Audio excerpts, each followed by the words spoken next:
what we're looking at today is transformations and a little bit deeper of a look than what you guys may have already looked at earlier this year. So you guys did an activity before. It was an exploration activity that kind of led you through the basics of transformations. So just kind of refresh the memories as far as the first piece here. For translations, the horizontal translation, remember, if it's attached to your X, it's opposite of what your gut says. So most people, when they look at this, they will see the minus here, and they think in their mind that it's going to be a negative or to the left. That is not the case. In fact, what we're going to be doing is, if it's attached to your X, if it's X minus C, it's going to be a translation to the right by C units. If it's plus, that means it's going to go to your left. Now, if it's attached to the Y, or if it's kind of separated from your X, you're going to go with your gut. So for example here, since there is a plus C, that tells you that you are going to go up by C units. And here, since it's separate from your X, you're going to go down. Okay? So those are some of the basics in terms of translation. That's just going to be a shift. So when you're looking at this, you're going to identify the transformation as whether or not it is inside or outside. Another way to think of that is if it's attached to the X or not attached to the X. Okay, and then step 2 is you're going to perform the appropriate operation on the indicated variable for all key points. Okay, and then your step 3 is that you're going to graph your new key points to create your graph. So what we're going to do is we're going to look at some examples of just the basics. So if you are looking at your parent function for this first example, your parent function is y equals x to the third. And so if I were to look at a table of values for that parent function, I can do 3, I can do 5, but the keys that we're going to start with is -1. When I plug -1 in and I cube it, -1 cubed is -1. And then if I have 0, I can do 0. If I input 1, I get 1. So my original function is going to be, go ahead and sketch this graph. My original function is going to be at -1, 0, 1. And then, of course, we can do another point if it helps us see our shape. And if we plug in, say, a 2, 2 cubed is going to be 8. Now, the only problem with this particular graph is 8 goes off the graph, but it at least gives us an idea that it's going to look something like that. So that's my original function. That's my parent function. Now, when I look at this function that I'm looking at, we are going to be going to be right 1 unit. Okay, so I can either adjust my table accordingly, or I can go to my graph and say, okay, I'm going to take this first point and shift it right 1, this point, shift it right 1, this point, shift it right 1. And so my new graph is going to look something like that. Now again, I could have adjusted our table. If I'm going right 1, that means I'm adding 1 to the x values. So it becomes 0, -1, 1, 0, 2, 1, and then 3, 8. So again, I can adjust my table to get my new points. So for the second one, notice again that your parent function is still x to the third, or x cubed. And so again, you're going to have your table. You've got -1, -1, 0, 0, 1, 1. And then if I'm looking at my transformation of this, this is telling me I'm going to go left 2, because again, we're going against our gut, left 2, and then up 1. And so if we're going left 2 and up 1, again, I'm going to go ahead and sketch our graph of the original, or at least the points. You don't have to necessarily do the whole curve if you remember what the curve looks like. But if I go left 2, I can go 1, 2, up 1, 1, 2, up 1, 1, 2, up 1. And again, I'm going to make that curve look something like that. Now again, if I just changed it to get my new ordered pairs, to go left 2, that means I'm subtracting 2 from my x value. To go up 1, I'm adding 1. So I can do -3, 0, I can do -2, 1, and then I would do -1, 3. So again, to get those ordered pairs, I'm subtracting 2 from my x values, and I'm adding 1 to my y values. So again, I can either do it via the graph or via the table. So if you're looking at the next piece here, we're looking at writing equations from the graphs. What you're looking at is you're using the graph and you're just working backwards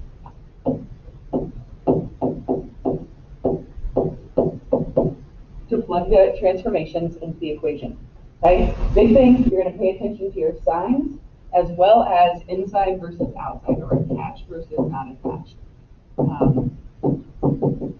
Inside versus outside. Okay, so notice that they give you the parent graph for these. It says each graph is a transformation of the graph f of x equals x squared. So it might be helpful to remember what that looks like, but obviously if you look at the graphs, they are the parabolas. And so the key for this is your original vertex is at 0, 0. So if I look at my new vertex is at 0, 4, indicating that it's gone up 4 units. So if you need to, you can just kind of jot that over here. And then you've got g of x equals, and then we've got x squared, that's our parent function. And since we're going up, it's not attached to the x, or it's not inside parentheses, and the sign stays the same. Okay, so again, what was originally 0, 0 here now has become -2, -1. So it's gone left 2, down 1. So if we're going left 2, we're going to attach that to the x. So we're going to have x, it's left 2. Remember, you're going to go against your gut, so that turns into a +2. And then down 1 on the outside, we're going to subtract 1. Okay, this one, similar idea. Originally it was 0, 0. Now we're down to 0, -1. So again, when we go to graph this, we've gone down 1 unit, meaning it's not attached to the x, it's not inside your parentheses. So we have k of x equals x squared, and then outside of everything, we just have -1. Okay, so those are some of the basics. Now, obviously transformations are not just translations, we've got other things to consider. So one of the things that you guys have already looked at is reflections. Now, if you are doing reflections, you have 2 different options. One across your x-axis. So if you were reflecting across your x-axis, that's a vertical reflection. Okay, so going up and down. As opposed to across your y-axis, that is a horizontal reflection. So if you think about it, it makes sense where that negative is attached to. So for example, here, your negative is attached to your x, and again, your x value controls your horizontal movements. Whereas this one is attached outside, so it's controlling your vertical movements. So if you notice, it says practice for each function, identify the transformations taking place, and then sketch a graph of the function. So first off, what I would recommend is let's go through and let's just plot the original graph. Okay, or let's just go ahead and draw our original graph, and then we'll go from there. So first thing, your parent graph for this one is x squared, and so we have 0, 0, 1, 1, -1, 1. We plug in a 2, 2 squared gives us 4, so 1, 2, 3, 4. Same thing here. So this is our original, and I'm just going to kind of make this dotted. Okay, so that's our original. For part B, our original is an absolute value graph. Okay, so that's the one that looks like a V. We got a slope of 1 going this way. And we've got a slope of 1 going this, or -1 going that way. And then this one, our original graph, is the square root function. And so I'm going to actually slide this over just a little bit. So we've got 0, 0. And then if we look, we plug in 1. Square root of 1 is 1. Square root of 4, 1, 2, 3, 4 is 2. Technically, you can keep going, plug in a 9, but that is your square root function. So now let's talk about our transformations that are going on here. So first off, you've got several different things. So if we look at our translations of part A, the -3 tells us we're going right 3. The -1 tells us that we're going down 1. So that's stuff from the previous. Then you also have this negative out in front, and that negative out in front tells us that it's going to be reflected. And that reflection is going to go over your x-axis. Okay. Let's go ahead and identify our other transformations. If we look at the part B, the +2 indicates that we're going left 2. The +2 on the outside indicates that we're going up 2, and there is no number or no reflection out in front. And then this one, I'm going to have you guys actually rewrite this, because I think if you rewrite it, it's going to be easier to see. But that -3, it it isn't being multiplied or anything like that. It's like it's being subtracted. It's because it is being subtracted. So the -1 that's attached to your x is telling us that we're going to go right 1. The -3 tells us we're going to go down 3. Now, the problem with this is when you look at part A, we have several different things going on. We have a translation. Those two are going to be a translation. And we have a reflection. The other two are just translations. So the translations we can do kind of in one step. The question is, which one do we do first? Do we do the reflection over the x-axis, or do we do the translation?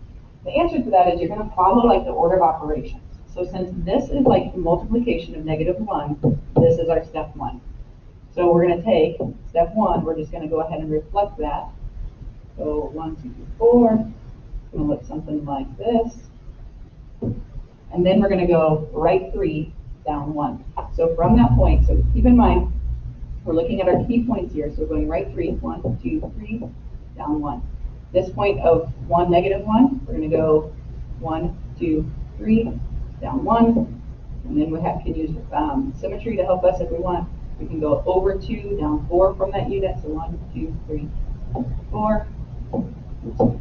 And so then our final answer is going to look like this. So again, you do the reflection first, and then you translate all of those key points, right 3, down 4.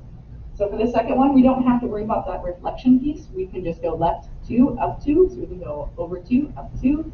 And then from there, our properties are still the same. It's still going to go a slope of 1 and a slope of -1. So it's going to look like that.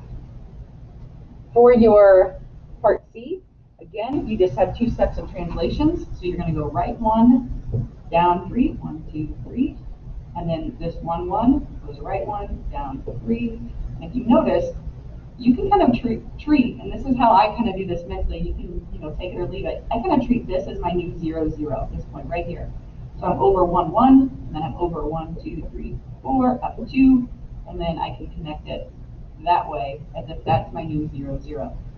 You can do it that way, or you can go ahead and translate each of those key points right 1, down 3. Either way, you're going to get the same answer. It's just whatever makes the most sense to you. So as we're looking at this information, okay, we also have stretches and shrinks going on. We talked a little bit about this when you guys did your exploration piece. If it's attached to your x, remember, it's going opposite of what your gut says. So I'm just going to put here, attached to x, think opposite. We're going to talk about what that looks like in some examples, okay? If it's on the outside, which is what you're going to see more frequently, so I'm going to put a little star here. This is the one that you're going to see the most of. If your C is on the outside, that's going to give you a vertical stretch or a vertical shrink. All right, so again, when you are looking at this, that second one is the one that you're going to see the most often. So please, please, please don't stress too much about the first one, because the overwhelming majority of the time you're going to see that vertical stretch. Now the key is, we talked about this a little bit before, 1 is the key value. If it's greater than 1, it's a stretch. If it's less than 1, it's going to be a shrink, okay? So here's the key. The steps are very similar to the order of operations if you have multiple things going on. Okay, so you've got inside your parentheses, you've got horizontal shifts, you've got multiplication, stretches and compressions, you've got negatives, you've got addition, subtraction, you've got all of this stuff going on. Okay, so when you look at this, the key is this, and it could be kind of confusing how I worded this, because it's not necessarily the steps in the way that you are performing the operations, it's the way that you are looking at your equations. So what I mean by that is I put 2 examples here. So when you are looking at these, think about your order of operations. So here, if you look at your 2 different examples, the first one, this 3 is attached to your x, okay? But it's not attached like inside parentheses. So what I mean by that is it kind of looks a little bit funky, all right? So let me just pause for just 1 second and let you kind of look at the difference and think about what is the difference of this if I'm performing these operations. The second one might be a little bit easier to see what's going on. So the second one, excuse me, this is not attached to your x inside. So it's not like x plus 2 squared. That 2 is attached kind of separate from that. So it is going to be a vertical shift of 2.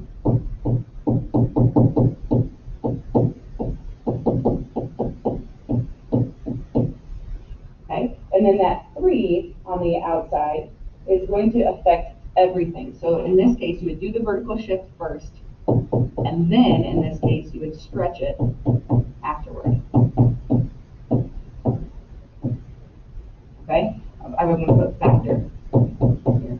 Stretch by a factor of 3. Hold on, let me scroll down just a little bit so I can erase that. Oops.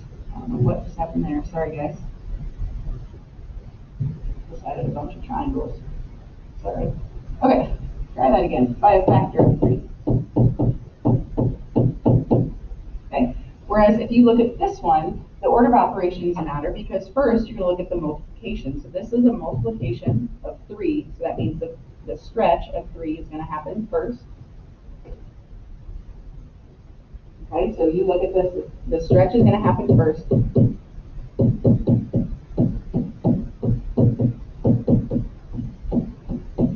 And then the vertical shift is going to happen after that.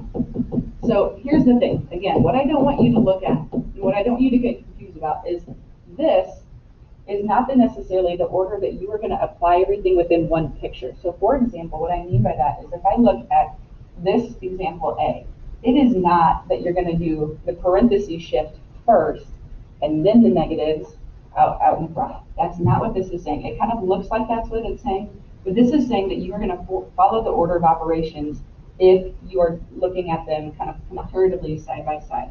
Now, here's the thing. I'm going to be really straightforward and really honest with you. We are not going to try to trick you, okay? And when I say that, if we're looking at these pictures, this is kind of tricky sounding, okay? The way that those two things are looking. What we're going to be looking at is a little bit more straightforward. So this part here, this part that I just went over, please, please, please don't get hung up on it. Don't think about like it being difficult to process. Don't think about that it feels clumsy, because that's not the main part of today. The main part of today is looking at your parent function and then figuring out how it has been affected by our transformation. So here's the deal. What I want for you to do is I want for you to just take a deep breath. We're going to look at a couple example problems. You guys are going to see that it's not that bad, okay? So very first thing that you're going to look at with this is our parent function of this is the absolute function, or absolute value function.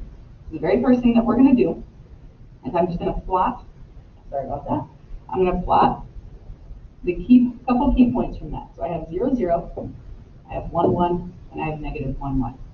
Again, I can go ahead and I can set up a table for this if it makes more sense to you. Please do so. So if I look at this, I've got negative 1, 1, 1, 0, 0, 1, 1.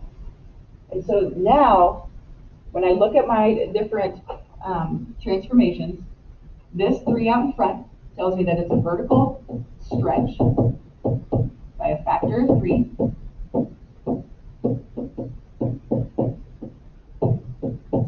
Okay, that's my first thing. And then I've got a couple translations. So this, I have that it's going right 5. This is telling me that it's going down 4. Now I'm color coding things on purpose because this is a 2-step thing. I'm going to do my vertical stretch first. Vertical stretches or reflections come before your translations. Your translations are your final step. So your first thing that you're going to do, if it's a vertical stretch by a factor of 3, again, I'm going to color code this. If you want, you can do your table and make this kind of 2 steps. So at this point, my x's are going to be multiplied by 3. So the 1 is going to become a 3. The 0 is still going to be a 0. That 1 is going to be a 3. Now, if I look at this in my graph, the 0, 0 remains the same. My 1 becomes a 3, so it becomes here. My 1 becomes a 3, so it goes there. Now, I could have gone ahead and done another pair of points. I could have done 2 and negative 2. That would have just changed this to 6 and negative 6. But you don't have to do 3 points is enough unless it says otherwise. You may need to see 5 though, just to help kind of see what's happening. Now, if it's going right 5, that means I'm going to add 5 to the x's, and then for the down 4, I'm going to subtract 4 for my y's. So if I'm adding 5 to my x's, I'm going to get 4, 5, and 6. And then if I'm subtracting 4 from my y's, I'm going to be at negative 1, negative 4, negative 1. And so when I look at this, I'm going to be at negative 4, 1. So 1, 2, oh sorry, positive 4, negative 1. 1, 2, 3, 4, negative 1, and then 6, negative 1. Oh, sorry, I'm off my graph. Sorry, I kind of had a brain lapse there.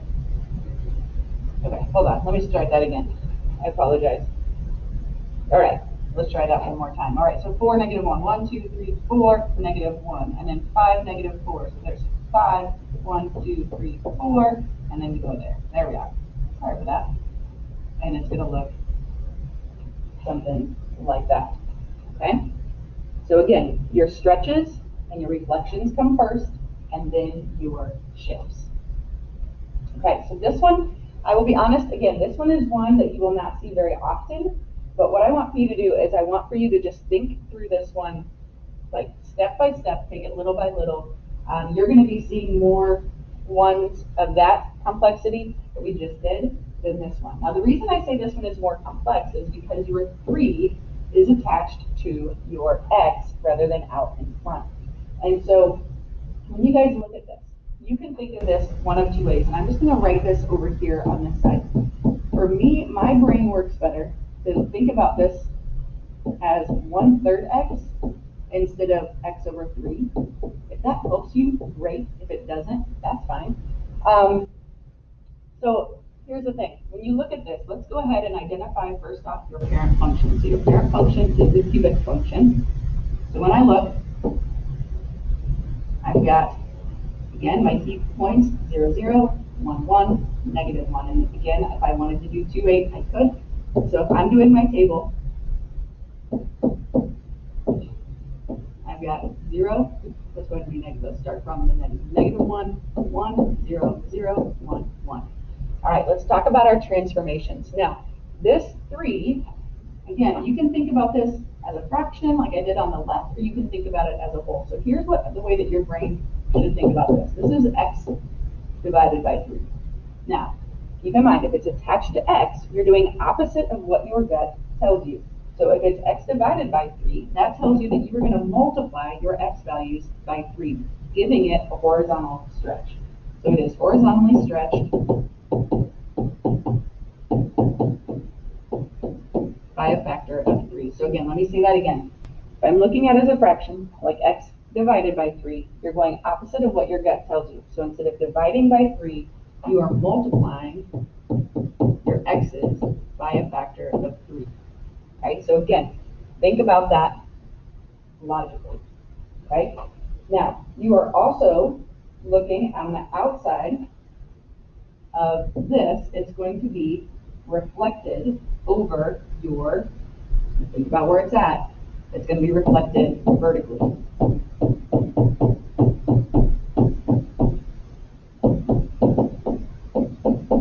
Okay, another way to think about that is it's going to be reflected over your x-axis. All right, and then the last thing is, if you look here, that +2 is inside there. Now, here's the thing. That looks like it's attached to your x, but it's technically not. Now, here's the silly thing. And again, this is like a challenge type question that you would not expect on a quiz or a test. It might be on a homework just to get you to think, but I don't want you to get so stressed out about this, okay? I know that this is a kind of a fine line to walk with some of you. So if I look at this, what you're going to do in this case is you're going to rewrite this a little bit. You're going to have a negative out in front, and then you're going to have the 1/3 you're going to pull out of everything, because that 2 is technically not attached to the x, because it's not like directly attached to your x, and it's also not separated from everything. So if I take a 1/3 out of that, this is going to turn into a 6. So basically I'm undoing distribution. Undoing distribution. If I were to distribute that 1/3 back in there, I would then have x plus 2. Okay? So again, don't get so bogged down in this. This is just to get you like thinking outside the box and to challenge you a little bit. So please don't get stressed. So what that now does is that now gives you a way to attach that x to the 6, or excuse me, that 6 to the x. And so now we can see that this is going to go left 6 units.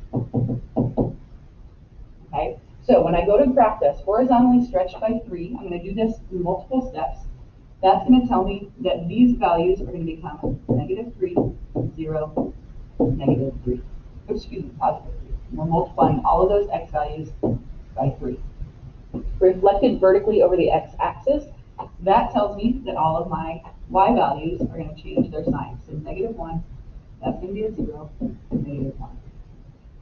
Okay, and then if we're going left 6 units, we are taking your x values and we're subtracting 6 from x. So now, if we look at this, we end up with negative 9, negative 6, and again, we subtract 6, so we're going to get negative 3, negative 1. So this actually is going to go off our graph a little bit. So we're at negative 9, 1, 2, 3, 4, 5, 6, 7, 8, 9, negative 1. We're at negative 6, 1, 2, 3, 4, 5, 6, 0, negative 3, 1, negative 1. Hold on one second. Oh, I know what I did. Guys, I'm sorry. My table, I forgot that this is a negative 1, which makes that positive, which makes that positive. Sorry about that. I had it graphed correctly. I just wrote it down incorrectly in our table. The reason I was able to check that just then when I looked at that is because it wasn't forming the shape that it should have formed.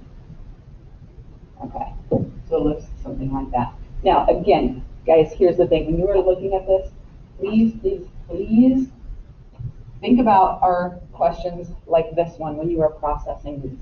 Okay, this that we just did at the end, especially with this little trick, this is like above and beyond where I would expect for you to be on a quiz or a test. So please don't get bogged down in that. Instead, think about how we went ahead and did these basic ones and make sure that we are masters of those skills. Okay. As always, we're going to have some time to work on these in class. We're going to spend several days, so please don't stress out. Ask plenty of questions. I'm happy to help. Thanks.